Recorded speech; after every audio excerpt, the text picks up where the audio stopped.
একটা গ্রামে মনোহর নামের একটা লোক তার বুড়ি মায়ের সাথে একটা ছোট্ট ঘরে থাকতো।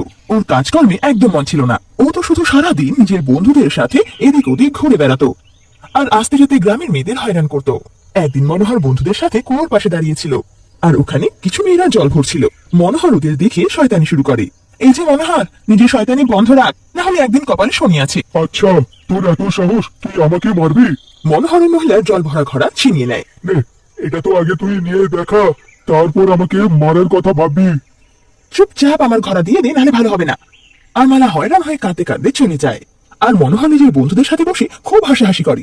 মনোহরের এরকম ব্যবহারের জন্য গ্রামের সব মেয়েরা খুব বিরক্ত ছিল, কিন্তু কেউ নিজের বাড়িতে মনোহরের ব্যাপারে কিচ্ছু নালিশ করতো না। একদিন যখন মনোহর নিজের বন্ধুদের সাথে ঘরের বাইরে যাচ্ছিল, তখন ওর মা তাকে বলে, বাবা মনোহর, তুই কোনো কাজকর্ম কেন করিস না? কি মা, তুমিও না আস্তে যেতে শুধু একটাই কথা বলেই যাও। কাজ তো করতেই হবে, না হলে তোর ঘরে বৌমা এলে সারাদিন কি এইভাবেই বসে থাকবি ঘরে? তোমরা আমার বিয়েটা দেবে, তবেই তো কিছু হবে, তাই না? আমার সব বন্ধুদের বিয়ে হয়ে গেছে, শুধু আমি একলা বিয়ে না করে রয়ে আছি। তোর বিয়ে তো অনেক আগে হয়েছে তো, কিন্তু তোর সাথে বিয়ে করবেটা কি?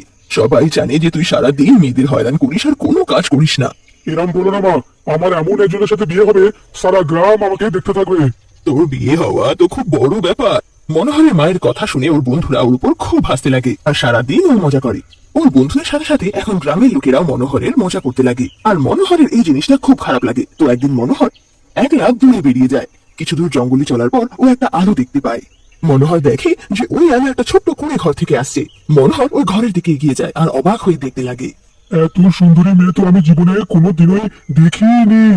আমার এদের কাছে গিয়ে কথা বলা উচিত।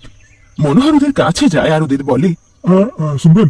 হ্যাঁ বলো, আপনি কে আর এখানে কি করছেন? আমি শুধু এখান থেকে বেরোচ্ছিলাম, তাই আপনাদের দেখে আমি ওই থেমে গেলাম। আপনারা এই জঙ্গলেই থাকেন নাকি? হ্যাঁ, আমরা তিনজন বোন আর আমরা এই জঙ্গলে থাকি। আর তোমাদের মা বাবা? ওরা আর বেঁচে নেই।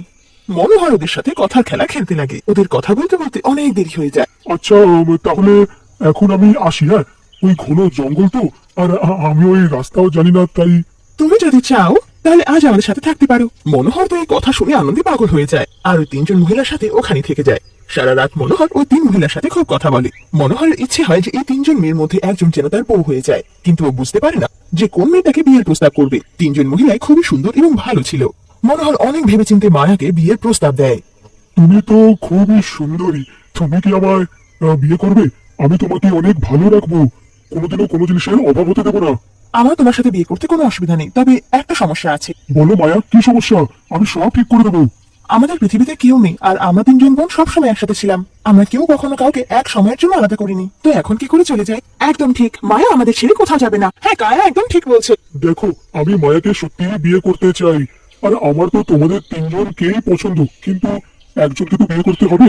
এই জন্যই আমি ভাবলাম মায়াকেই বিয়ে করে নিই। কে বলেছে তোমায় যে তুমি শুধু একজনকে বিয়ে করতে পারো? তুমি চাইলে আমাদের তিনজনকে বিয়ে করতে পারো। এর ফলে আমরা তিনজন বোন একসাথে থাকতে পারবো। হ্যাঁ, আমাদের কোনো সমস্যা নেই। হ্যাঁ, একদম না। মনোহর এই কথা শুনে আকাশ থেকে পড়ে। সকাল হতে মনোহর তিনজনকে বিয়ে করে গ্রামে ফিরে আসে আর এত সুন্দর মেয়েদের সবাই দেখতে লাগে। আরে, কাদের নিয়ে এলি তুই? এরকম কথা বলো না মা, এই তিনজন তোমার বৌমা। তুই পাগল হলি নাকি? আরে মা, আমায় বাধ্য হয়ে তিনজনকেই বিয়ে করতে হলো, আর এই তিনজনের কোনো সমস্যাই নেই এই ব্যাপার নিয়ে। গ্রামবাসীরা মনোহরের কথা শুনে আশ্চর্য হয়ে যায় আর নানা রকম গল্প বানাতে লাগে, কিন্তু মনোহর কারোর কথাতে কান দেয় না আর নিজের তিনটে খুব সুন্দর সুন্দর বউদের নিয়ে পাগল হয়ে থাকে। মনোহরের মাও কিছু করতে পারে না আর তিনজন বউকে ঘরে রাখতে লাগে।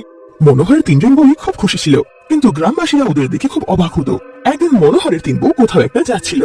দাদা, আমার বউকে তো চেনো না। আমি যদি স্বপ্নে কারোর সাথে ফষ্টি নষ্টি করি, তাহলে ও তো আমার গলা টিপে মেরে দেবে। অন্যদিকে এই মনোহরের তিনটে বউ, বাপরে তিনটে বউ, আর তিনজনই একসাথে কত সুখী আছে। হ্যাঁ মিয়া, তুমি তো একদম সহি বাত বলেছো। ভগবান জানে এই তিনজনের ব্যাপারটা কি। অনেকদিন এভাবেই হাসি খুশিতে কেটে যায়। আর এক রাতে মনোহর দেখে যে ওর একটা বউ বিছানায় নেই। আরে, এই তিনজন রাতের বেলায় কোথায় গায়েব হয়ে গেল? মনোহর পুরো ঘর খুঁজে ফেলে, কিন্তু কোথাও পায় না। আর জানলা দিয়ে যে বাইরে দেখে, তো বাইরের দৃশ্য দেখে ওর পা একেবারে থরথর করে কাঁপতে লাগে, কারণ বাইরে তিনটে ডাইনি গোল হয়ে বসেছিল আর একটা পুতুল নিয়ে তার উপর জাদু করছিল। ডাইনি? সেটাও আমার বাড়িতে? এই বাপরে, এখন কি করবো?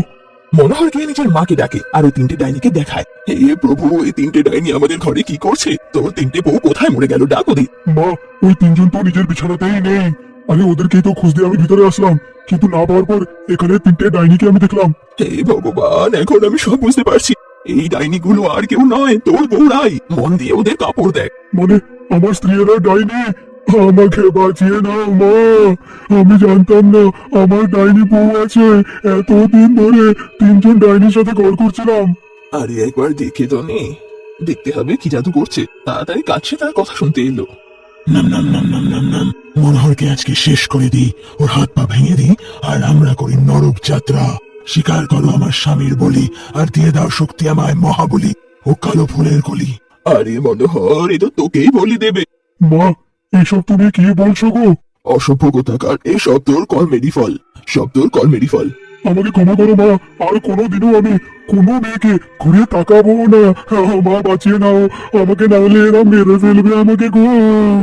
একটা কাজ কর, তাড়াতাড়ি গিয়ে পণ্ডিতজিকে ডেকে আন, এখন তিনি বাঁচাতে পারবেন। ডাইনিরা মনোহর নামের পুতুলের উপর জাদু টোনা করতে লাগে, আর মনোহর গ্রামে চেঁচিয়ে চেঁচিয়ে পুরোহিত ডাকতে লাগে। মনোহরের আওয়াজ শুনে গ্রামবাসীরা জেগে ওঠে আর ওর পাশে এসে দাঁড়িয়ে পড়ে। আরে দাদা, কি হয়ে গেছে? এত চেঁচাচ্ছ কেন? মনোহর পণ্ডিতকে সব কথা জানায়, আর পণ্ডিত মশাই তাড়াতাড়ি মনোহরের সাথে ওর ঘরে পৌঁছায়, আর ওনার সাথে আরো লোক মনোহরের ঘরে পৌঁছে যায়। ছেড়ে দাও এই পুতুলকে, আর চলে যাও এখান থেকে, না হলে তিনজনকে আমি শেষ করে দেবো। নিজের প্রাণ প্রিয় হলে এখান থেকে চলে যা, নাহলে তুইও মারা যাবি।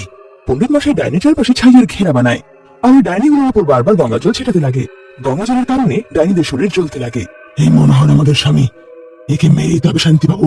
তোমরা এখন মনোহরের কিচ্ছু ক্ষতি করতে পারবে না, আর তোমরা তিন ডাইনি আমার হাত থেকে আর বাঁচবে না। তুই আমাদের কিচ্ছু করতে পারবি না।